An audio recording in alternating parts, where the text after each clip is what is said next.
ಎಲ್ರಿಗೂ ನಮಸ್ಕಾರ. ನಾನು ಸಿರಾಜ್ ಬಿಸಳೆ ಕೊಪ್ಪಳ. ಅಂಬೇಡ್ಕರ್ ಓದು ಸರಣಿ ಭಾಗದಲ್ಲಿ ನಾನು ಇಂದು ಓದ್ತಾ ಇರೋದು ಡಾಕ್ಟರ್ BR ಅಂಬೇಡ್ಕರ್ ಅವರ ವೀಸಾದ ನಿರೀಕ್ಷೆಯಲ್ಲಿ ನೆನಪುಗಳು. ಇದನ್ನು ಕನ್ನಡಕ್ಕೆ ಅನುವಾದ ಮಾಡಿರುವಂಥರು ಸದಾಶಿವ ಮರ್ಜಿ. ಈ ಪುಸ್ತಕದ ಘಟನೆ 2 ನಾನೀಗ ಓದ್ತಾ ಇದ್ದೇನೆ. ನಾನು ಭಾರತಕ್ಕೆ 1916ರಲ್ಲಿ ಹಿಂದಿರುಗಿ ಬಂದೆ. ಉನ್ನತ ಶಿಕ್ಷಣಕ್ಕಾಗಿ ಬರೋಡಾದ ಗೌರವಾನ್ವಿತ ಮಹಾರಾಜರು ನನ್ನನ್ನು ಅಮೆರಿಕೆಗೆ ಕಳಿಸಿಕೊಟ್ಟಿದ್ದರು. 1913ರಿಂದ 1917ರವರೆಗೆ ನ್ಯೂಯಾರ್ಕ್ನಲ್ಲಿರುವ ಕೊಲಂಬಿಯಾ ವಿಶ್ವವಿದ್ಯಾಲಯದಲ್ಲಿ ನಾನು ವ್ಯಾಸಂಗವನ್ನು ಮಾಡಿದೆ. 1917ರಲ್ಲಿ ಲಂಡನ್ಗೆ ಬಂದು ಲಂಡನ್ ವಿಶ್ವವಿದ್ಯಾಲಯದ ಸ್ಕೂಲ್ ಆಫ್ ಎಕನಾಮಿಕ್ಸ್ನ ಸ್ನಾತಕೋತ್ತರ ವಿಭಾಗದಲ್ಲಿ ಮುಂದಿನ ವ್ಯಾಸಂಗಕ್ಕಾಗಿ ಸೇರಿಕೊಂಡೆ. 1918ರಲ್ಲಿ ನನ್ನ ವ್ಯಾಸಂಗವನ್ನು ಪೂರ್ತಿಗೊಳಿಸದೆ ಭಾರತಕ್ಕೆ ಹಿಂದಿರುಗಿ ಬರಬೇಕಾಯಿತು. ಬರೋಡಾ ರಾಜ್ಯದ ಅನುದಾನದಿಂದ ವ್ಯಾಸಂಗ ಪೂರೈಸಿದ್ದರಿಂದ ಬರೋಡಾ ರಾಜ್ಯದಲ್ಲಿ ಸೇವೆ ಸಲ್ಲಿಸಬೇಕಾಗಿದ್ದಿತು. ಭಾರತಕ್ಕೆ ಹಿಂದಿರುಗಿದ ತಕ್ಷಣ ನಾನು ಬರೋಡಾಕ್ಕೆ ಹೊರಟು ಹೋದೆ. ಪ್ರಸಕ್ತ ಉದ್ದೇಶಕ್ಕೆ ಸಂಬಂಧಿಸಿದಂತೆ ಬರೋಡಾ ಸೇವೆಯನ್ನು ನಾನು ಏಕೆ ತೊರೆದೇನೆಂಬುದು ಅಪ್ರಸ್ತುತ. ಆದುದರಿಂದ ಅದರ ಬಗ್ಗೆ ನಾನು ಹೆಚ್ಚಿಗೆ ಹೇಳುವುದು ಏನೂ ಇಲ್ಲ ಎಂದು ಭಾವಿಸುತ್ತೇನೆ. ಬರೋಡಾದಲ್ಲಿ ನನಗಾದ ಸಾಮಾಜಿಕ ಅನುಭವಗಳನ್ನು ಮಾತ್ರ ನಾನು ಇಲ್ಲಿ ದಾಖಲಿಸುತ್ತಾ ಅವುಗಳನ್ನು ವಿಶ್ಲೇಷಿಸಲು ಪ್ರಯತ್ನಿಸುತ್ತೇನೆ. ನಾನವರ ಅಸ್ಪೃಶ್ಯ ಮತ್ತು ಭಾರತದಲ್ಲಿ ಅಸ್ಪೃಶ್ಯ ಎಲ್ಲಿಯೇ ಹೋಗಲಿ ತನ್ನಷ್ಟಕ್ಕೆ ತಾನೇ ಮತ್ತು ಇತರಿಗೂ ಸಮಸ್ಯೆ ಎಂಬ ಪ್ರಜ್ಞೆ ನನ್ನ ಮನಸ್ಸಿನಿಂದ ದೂರ ಸರಿದಿದ್ದಕ್ಕೆ ಯುರೋಪ್ ಮತ್ತು ಅಮೆರಿಕೆಯಲ್ಲಿ 5 ವರ್ಷ ವಾಸ್ತವ್ಯ ಇದ್ದುದೇ ಆಗಿದೆ. ನಾನು ರೈಲ್ವೆ ಸ್ಟೇಷನ್ನಿಂದ ಹೊರಗೆ ಬಂದಾಗ ನಾನು ಎಲ್ಲಿಗೆ ಹೋಗಲಿ, ನನ್ನನ್ನು ಯಾರು ಕರೆದೊಯ್ಯುವರು ಎಂಬ ಪ್ರಶ್ನೆಯಿಂದಲೇ ನಾನು ತೀವ್ರ ಗೊಂದಲಕ್ಕೊಳಗಾಗಿದ್ದು ಉಂಟು. ಅದರಿಂದ ತೀವ್ರವಾಗಿ ಕೆರಳಿ ಹೋಗಿದೆ. ವಿಶೀಸಾ ಎಂಬ ಹಿಂದೂ ಹೋಟೆಲ್ ಅಲ್ಲಿರುವುದು ನನಗೆ ಗೊತ್ತಿದ್ದ ವಿಷಯವಾಗಿತ್ತು. ಅವರು ನನ್ನನ್ನು ಸೇರಿಸಿಕೊಳ್ಳಲಾರರು. ಅಲ್ಲಿ ವಾಸ್ತವಕ್ಕಾಗಿ ರೂಮನ್ನು ಬೇರೆಯವರಂತೆ ನಟಿಸಿ ಮೋಸದಿಂದ ಪಡೆಯುವುದನ್ನು ಬಿಟ್ಟು ಬೇರೆ ಮಾರ್ಗವೇ ನನಗಿರಲಿಲ್ಲ. ಅದಕ್ಕೆ ನನ್ನ ಮನಸ್ಸು ಸಿದ್ಧವಿರಲಿಲ್ಲ. ಒಂದು ವೇಳೆ ಸುಳ್ಳು ಹೇಳಿ ವಾಸ್ತವ್ಯಕ್ಕಾಗಿ ರೂಮ್ ಪಡೆದರೆ ಮುಂದೊಂದು ದಿವಸ ನನ್ನ ನಿಜ ಗುರುತು ಪತ್ತೆ ಆದಲ್ಲಿ ಆಗಬಹುದಾದ ತೀವ್ರ ಪರಿಣಾಮವನ್ನು ನಾನು ನಿರೀಕ್ಷೆ ಮಾಡುವವನಾಗಿದ್ದೆ. ಅಮೆರಿಕೆಯಲ್ಲಿ ಅಧ್ಯಯನಕ್ಕಾಗಿ ಬಂದಿದ್ದ ಸ್ನೇಹಿತರು ಬರೋಡಾದಲ್ಲಿದ್ದರು. ನಾನು ಹೋದರೆ ಅವರು ನನ್ನನ್ನು ಸ್ವಾಗತಿಸುವರೆ, ಅದರ ಬಗ್ಗೆ ನನಗೆ ಭರವಸೆ ಇರಲಿಲ್ಲ. ತಮ್ಮ ಮನೆಯಲ್ಲಿ ಅಸ್ಪೃಶ್ಯನಿಗೆ ಅವಕಾಶ ನೀಡುವ ಬಗ್ಗೆ ಅವರು ತೀವ್ರ ಮುಜುಗರಕ್ಕೊಳಗಾಗಬಹುದು. ಎಲ್ಲಿಗೆ ಹೋಗಲಿ, ಏನು ಮಾಡಲಿ ಎಂದು ಯೋಚಿಸುತ್ತಾ ಕೆಲ ಹೊತ್ತು ರೈಲ್ವೆ ಸ್ಟೇಷನ್ದ ಚಪ್ಪರದ ಕೆಳಗೆ ನಿಂತುಕೊಂಡಿದ್ದೆ. ಕ್ಯಾಂಪ್ನಲ್ಲಿ ಯಾವುದಾದರೂ ಸ್ಥಳವಿದ್ದರೆ ಎಂದು ವಿಚಾರಿಸಬೇಕೆಂದು ನನ್ನ ಮನಸ್ಸಿಗೆ ಒಳೆಯಿತು. ಅಷ್ಟೊತ್ತಿಗೆ ಅಲ್ಲಿದ್ದ ಎಲ್ಲ ಪ್ರಯಾಣಿಕರು ಹೊರಟು ಹೋದರು. ನಾನು ಮಾತ್ರ ಉಳಿದುಕೊಂಡಿದ್ದೆ. ಯಾವ ಪ್ರಯಾಣಿಕರು ಸಿಗದಿದ್ದರಿಂದ ಟ್ಯಾಕ್ಸಿ ಡ್ರೈವರ್ಗಳು ನನಗಾಗಿ ಕಾಯ್ದು ಕುಳಿತುಕೊಂಡಿದ್ದರು. ಅದರಲ್ಲೊಬ್ಬನನ್ನು ಕರೆದು ಕ್ಯಾಂಪ್ನಲ್ಲಿ ಯಾವುದಾದ್ರೂ ಹೋಟೆಲ್ ಇದೆ ಎಂದು ಕೇಳಿದೆ. ಅಲ್ಲಿ ಪಾರ್ಸಿ ಇನ್ ಇದೆ ಎಂದು ಆತ ಹೇಳಿದ. ಅಲ್ಲಿ ಪೇಯಿಂಗ್ ಗೆಸ್ಟ್ ಪದ್ಧತಿ ಇರುವುದಾಗಿ ತಿಳಿಸಿದ. ಪಾರ್ಸಿಯಿಂದ ನಡೆಸಲ್ಪಡುವ ಇನ್ ಇರುವ ಬಗ್ಗೆ ತಿಳಿದೊಡನೆ ನನ್ನ ಹೃದಯಕ್ಕೆ ಸಂತೋಷವಾಯಿತು. ಪಾರ್ಸಿಗಳು ಜರಥ್ರಸ್ಟ್ ಧರ್ಮವನ್ನು ಪಾಲಿಸುವಂತರಾಗಿದ್ದರು. ಅವರ ಧರ್ಮವು ಅಸ್ಪೃಶ್ಯತೆಯನ್ನು ಪರಿಗಣಿಸದಿದ್ದರಿಂದ ನನ್ನನ್ನು ಅಸ್ಪೃಶ್ಯನೆಂದು ನಡೆಸಿಕೊಳ್ಳುವ ಬಗ್ಗೆ ನನಗೆ ಭಯವಿರಲಿಲ್ಲ. ಅಸ್ಪೃಶ್ಯನೆಂಬ ತಾರತಮ್ಯದ ಬಗ್ಗೆ ಭಯವಿಲ್ಲದಿದ್ದರಿಂದ ನಿಶ್ಚಿತವಾಗಿಯೂ ಅಲ್ಲಿ ವಾಸ್ತವ್ಯ ಹೂಡಬಹುದೆಂದು ಪರಿಭಾವಿಸಿ ಟ್ಯಾಕ್ಸಿಯಲ್ಲಿ ನನ್ನ ಲಗೇಜುಗಳನ್ನು ಇಟ್ಟು ಕುಳಿತುಕೊಂಡು ಪಾರ್ಸಿ ಇನ್ನಿಗೆ ಕರೆದುಕೊಂಡು ಹೋಗಲು ಸೂಚಿಸಿದೆ. ಇನ್ 2 ಅಂತಸ್ತಿನ ಕಟ್ಟಡವಾಗಿತ್ತು ಮತ್ತು ನೆಲ ಅಂತಸ್ತಿನಲ್ಲಿ ಹಿರಿಯ ಪಾರ್ಸಿ ತನ್ನ ಕುಟುಂಬದೊಂದಿಗೆ ಜೀವಿಸುತ್ತಿದ್ದ. ಅಲ್ಲಿ ತಂಗಲು ಬರುತ್ತಿದ್ದ ಪ್ರವಾಸಿಗರಿಗೆ ಊಟೋಪಚಾರದ ವ್ಯವಸ್ಥೆ ಮತ್ತು ನಿರ್ವಹಣೆಯನ್ನು ಆತನೇ ನೋಡಿಕೊಳ್ಳುತ್ತಿದ್ದ. ಟ್ಯಾಕ್ಸಿ ಇನ್ ಪ್ರವೇಶಿಸಿತು. ಪಾರ್ಸಿ ಮೇಲಂತಸ್ತು ನನಗೆ ತೋರಿಸಿದ. ನಾನು ಮೇಲೆ ಹೋದೆ. ನನ್ನ ಹಿಂದೆ ಟ್ಯಾಕ್ಸಿ ಡ್ರೈವರ್ ನನ್ನ ಲಗೇಜುಗಳನ್ನು ತಂದಿರಿಸಿದ. ಆತನಿಗೆ ಬಾಡಿಗೆ ನೀಡಿದೆ. ಅದನ್ನು ಪಡೆದು ಆತ ಹೊರಟು ಹೋದ. ವಾಸ್ತವ್ಯದ ಸಮಸ್ಯೆಯು ಬಗೆಹರಿದಕ್ಕೆ ನನಗೆ ಸಂತೋಷವಾಗಿತ್ತು. ವಿಶ್ರಾಂತಿ ಪಡೆಯಲು ನಾನು ನನ್ನ ಅರಿವೆಯನ್ನು ಕಳೆಯುತ್ತಿದ್ದೆ. ಕೈಯಲ್ಲಿ ರಿಜಿಸ್ಟರ್ ಹಿಡಿದು ಬಂದ ಕೇರ್ ಟೇಕರ್ ಪಾರ್ಸಿ ನಾನು ಅರೆ ನಗ್ನಾವಸ್ಥೆಯಲ್ಲಿದ್ದುದನ್ನು ಗಮನಿಸಿ ಮೈ ಮೇಲೆ ಸದ್ರಾ ಮತ್ತು ಕಸ್ತಿ ಇಲ್ಲದ್ದು ನೋಡಿ, ಓರ್ವ ಪಾರ್ಸಿ ಎಂಬುದಕ್ಕೆ ಅವು 2 ಸಾಮಾಜಿಕ ಚಿಹ್ನೆಗಳು, ನೀನು ಯಾರು ಎಂದು ಕೇಳಿದ. ಪಾರ್ಸಿಗಳಿಗಾಗಿಯೇ ಪಾರ್ಸಿ ನಡೆಸುತ್ತಿದ್ದ ಇದಾಗಿತ್ತೆಂಬುದು ನನಗೆ ತಿಳಿದಿರಲಿಲ್ಲ. ನಾನು ಹಿಂದೂ ಎಂದು ಆತನಿಗೆ ತಿಳಿಸಿದೆ. ಆತನಿಗೆ ದಿಗಿಲು ಉಂಟಾಯಿತು. ಇನ್ನಲ್ಲಿ ನಾನಿರುವುದು ಸಾಧ್ಯವಿಲ್ಲ ಎಂದು ಆತ ಹೇಳಿದ. ಆತನ ಮಾತುಗಳಿಂದ ನನಗೆ ದಿಗಿಲು ಬಿಡದಂತಾಗಿ ಇಡೀ ದೇಹದ ತುಂಬೆಲ್ಲ ತಣ್ಣನೆ ದ್ರವ ಹರಿದಂತಾಯಿತು. ಎಲ್ಲಿ ಹೋಗಬೇಕು ಎಂಬ ಪ್ರಶ್ನೆ ಎದುರಾಯಿತು. ತನಗೆ ಅಭ್ಯಂತರವಿಲ್ಲವೆಂದರೆ ನಾನು ಹಿಂದೂವಾಗಿದ್ದರೂ ಇನ್ನಲ್ಲಿ ಇರುವುದಕ್ಕೆ ನನಗೂ ಅಭ್ಯಂತರವಿಲ್ಲವೆಂದು ಆತನಿಗೆ ತಿಳಿಸಿದೆ. ಅದು ಹೇಗೆ? ಇನ್ನಲ್ಲಿರುವವರ ವಿವರ ದಾಖಲಿಸುವುದಕ್ಕಾಗಿಯೇ ರಿಜಿಸ್ಟರನ್ನು ನಾನು ನಿರ್ವಹಿಸಬೇಕಾಗಿದೆ ಎಂಬುದು ಆತನ ಉತ್ತರವಾಗಿತ್ತು. ಆತನ ತೊಂದರೆಯೂ ನನಗೆ ಅರ್ಥವಾಗಿತ್ತು. ರಿಜಿಸ್ಟರ್ನಲ್ಲಿ ದಾಖಲಿಸುವುದಕ್ಕೆ ಪಾರ್ಸಿ ಹೆಸರು ಬಳಸಿಕೊಂಡು ನಾನು ಇರಬಹುದು. ನನಗೆ ಅಭ್ಯಂತರವಿಲ್ಲವೆನ್ನುವುದಾದರೆ ನಿನಗೇಕೆ ಅಭ್ಯಂತರ ಪಡಿಸುತ್ತೀಯಾ? ನಿನಗೆ ಇದರಿಂದ ಏನೂ ನುಕ್ಸಾನಿಲ್ಲ. ಬದಲಿಗೆ ನಾನಿದ್ದರೆ ನಿನಗೆ ಸಂಪಾದನೆ ಆಗುವುದು ಎಂದು ಹೇಳಿದೆ. ಆತ ಅದಕ್ಕೆ ಸಮ್ಮತಿಸಿದ್ದನ್ನು ನಾನು ಸೂಕ್ಷ್ಮವಾಗಿ ಗಮನಿಸಿದೆ. ಭಾಳ ದಿನಗಳಿಂದ ಇವನಿಗೆ ಗಿರಾಕಿಗಳೇ ಬಂದಿರಲಿಲ್ಲ. ಬಂದಿರುವ ಅವಕಾಶ ಕಳೆದುಕೊಳ್ಳುವುದು ಉಚಿತವಾಗಿರಲಿಲ್ಲ. ಆದ್ದರಿಂದ ಆತನಿಗೆ ಸ್ವಲ್ಪ ಮಟ್ಟಿಗಾದರೂ ಸಂಪಾದನೆ ಆಗುತ್ತಿತ್ತು. ಪ್ರತಿದಿನಕ್ಕೆ 1.5 ರೂಪಾಯಿಯನ್ನು ವಾಸ್ತವ್ಯ ಮತ್ತು ಊಟಕ್ಕೆ ನೀಡುವುದಾದರೆ ಆತ ಒಪ್ಪುವುದಾಗಿ ತಿಳಿಸಿದ. ಅದಕ್ಕೆ ನಾನು ಒಪ್ಪಿಗೆಯನ್ನು ಸೂಚಿಸಿ ಪಾರ್ಸಿ ಹೆಸರನ್ನು ರಿಜಿಸ್ಟರ್ನಲ್ಲಿ ದಾಖಲಿಸಿ ಪಾರ್ಸಿ ಹೆಸರಿನಲ್ಲಿ ಇನ್ನಲ್ಲಿ ಉಳಿದುಕೊಂಡೆ. ಆತ ಮೆಟ್ಟಿಲಿದು ಕೆಳಗೆ ಹೋದ. ಸಮಾಧಾನದ ನಿಟ್ಟುಸಿರು ಬಿಟ್ಟೆ. ಸಮಸ್ಯೆ ಬಗೆಹರಿದುದರಿಂದ ನನಗೆ ಸಂತೋಷ ಉಂಟಾಗಿತ್ತು. ಈ ಸಂತೋಷವು ಎಷ್ಟು ಅಲ್ಪಾವಧಿ ಎಂಬುದು ಆಗ ನನಗೆ ತಿಳಿದಿರಲಿಲ್ಲ. ಆದರೆ ಈ ಇನ್ನಲ್ಲಿಯ ನನ್ನ ವಾಸ್ತವ್ಯವು ದುರಂತದಲ್ಲಿ ಕೊನೆಗೊಂಡುದನ್ನು ವಿವರಿಸುವ ಮುಂಚೆ ಅಲ್ಲಿದ್ದ ಅಲ್ಪಾವಧಿಯಲ್ಲಿ ನಾನು ಕಳೆದ ದಿನಗಳ ಬಗ್ಗೆ ವಿವರಿಸಲೇಬೇಕಾಗಿರುವುದು. ಇನ್ನು ಮೊದಲನೇ ಅಂತಸ್ತಿನಲ್ಲಿ ಒಂದು ಬೆಡ್ರೂಮ್, ಅದಕ್ಕೆ ಹೊಂದಿಕೊಂಡಂತೆ ಒಂದು ಸಣ್ಣ ಬಾತ್ರೂಮ್, ಅದರಲ್ಲೊಂದು ನೀರಿನಲ್ಲಿ ಇದ್ದಿತ್ತು. ಇನ್ನುಳಿದಂತೆ ಒಂದು ದೊಡ್ಡ ಹಾಲ್. ನಾನು ವಾಸ್ತವ್ಯವಿದ್ದ ಆ ಸಂದರ್ಭದಲ್ಲಿ ಹಾಲ್ನ ತುಂಬೆಲ್ಲ ಕಸ, ಮರದ ಹಲಗೆ, ಬೆಂಚುಗಳು, ಮುರಿದು ಹೋಗಿದ್ದ ಕುರ್ಚಿಗಳು ಮುಂತಾದವುಗಳನ್ನೆಲ್ಲ ಇಡಲಾಗಿತ್ತು. ಇಂತಹ ಎಲ್ಲ ಅನಗತ್ಯ ನಿರುಪಯೋಗಿ ವಸ್ತುಗಳ ಮಧ್ಯೆ ನಾನು ಜೀವಿಸುತ್ತಿದ್ದೆ. ಕೇರ್ ಟೇಕರ್ ಮುಂಜಾನೆ ಒಂದು ಕಪ್ ಚಹಾ ತೆಗೆದುಕೊಂಡು ಮೇಲೆ ಬರುತ್ತಿದ್ದ. ಮತ್ತು 9:30 ಬ್ರೇಕ್ಫಾಸ್ಟ್ ಅಥವಾ ಮುಂಜಾನೆ ಉಪಹಾರ ತಂದು ಕೊಡುತ್ತಿದ್ದ.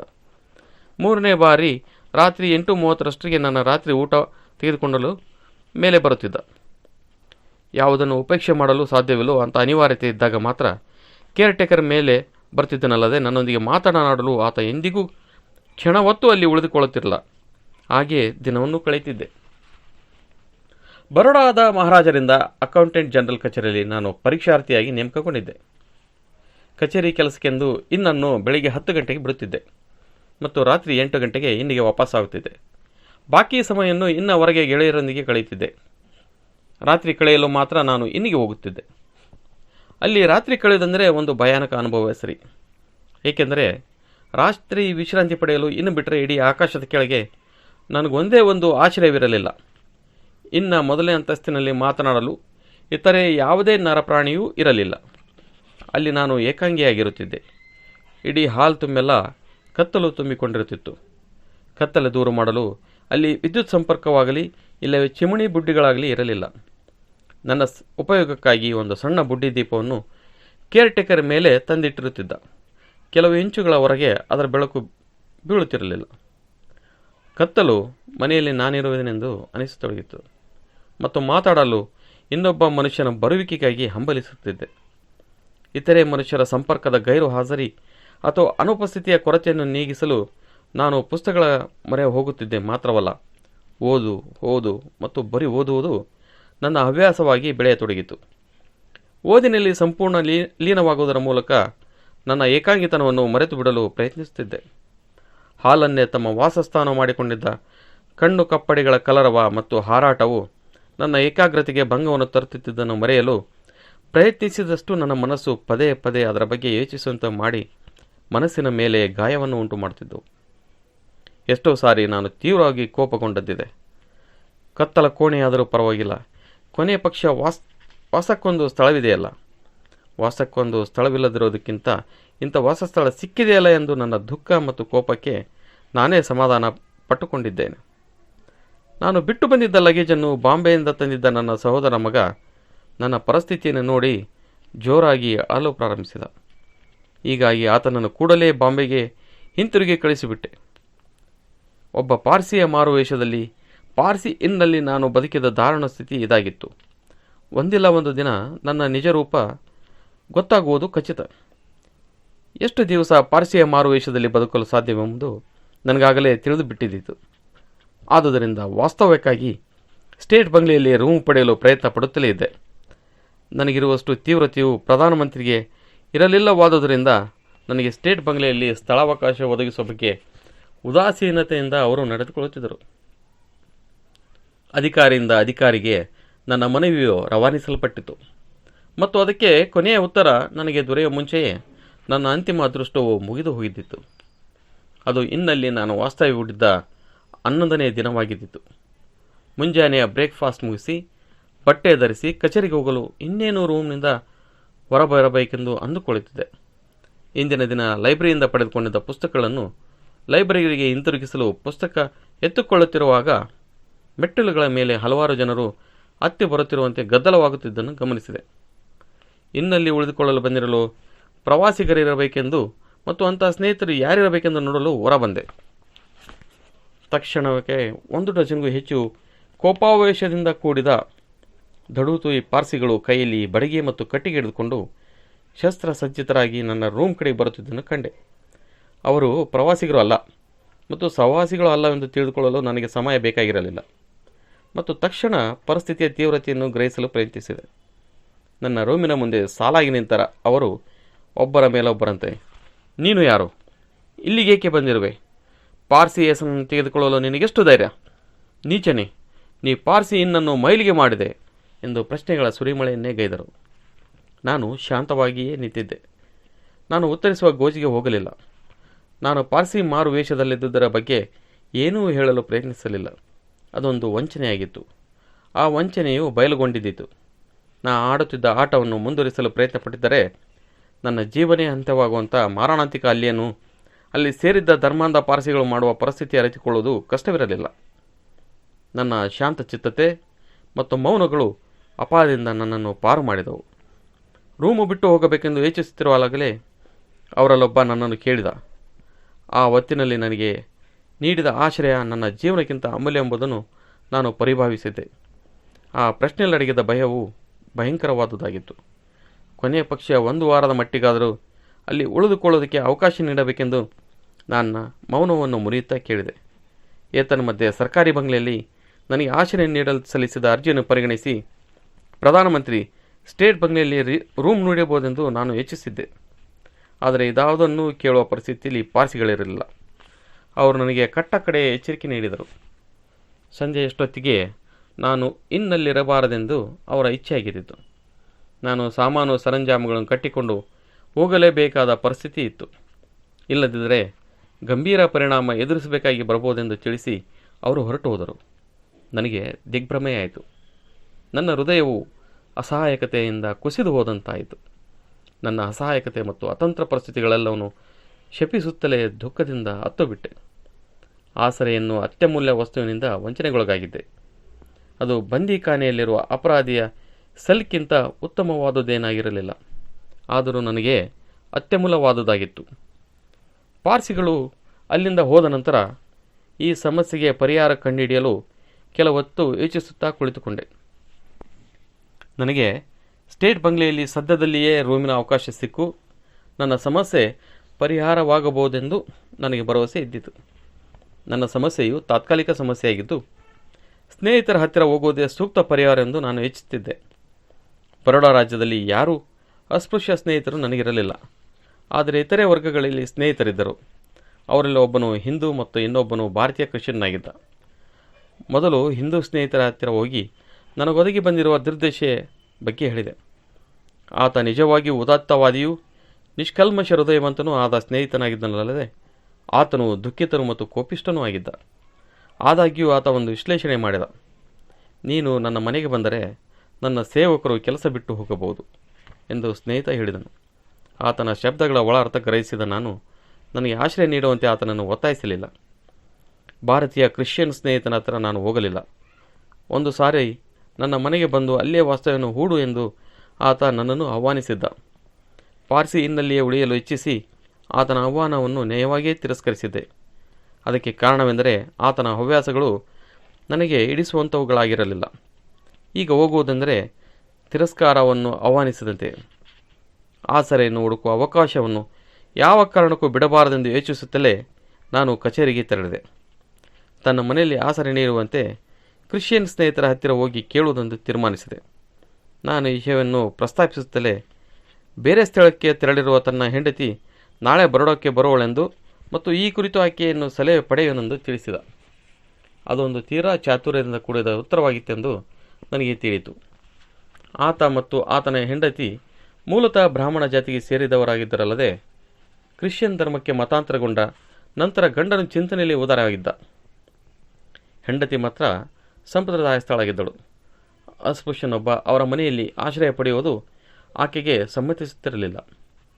ನನಗಿದ್ದ ಕೊನೆಯ ಭರವಸೆಯ ಆಶಾಕಿರಣವು ಮಿಣಿ ಕಾಡತೊಡಗಿತ್ತು.